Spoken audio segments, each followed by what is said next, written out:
सरवन mobile shop खुरमी बाजार नेपाल।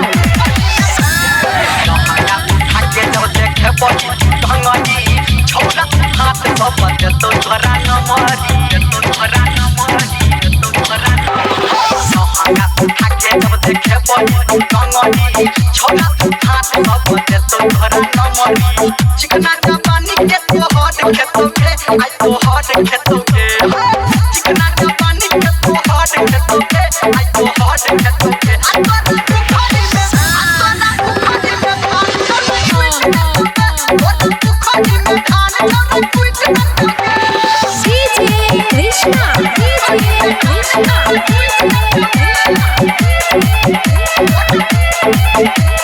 सरवन मोबाइल शॉप खुरमी बाजार नेपाल।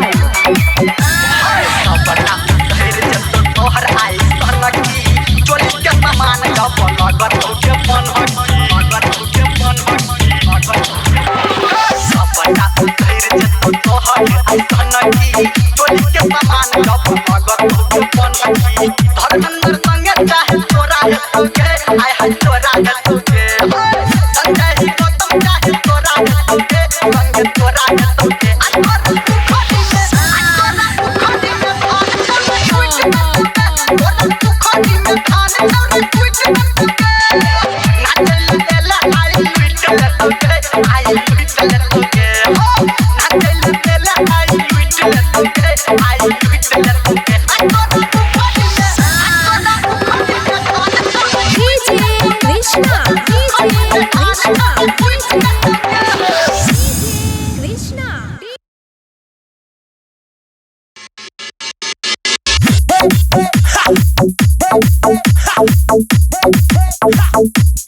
डीजे कृष्णा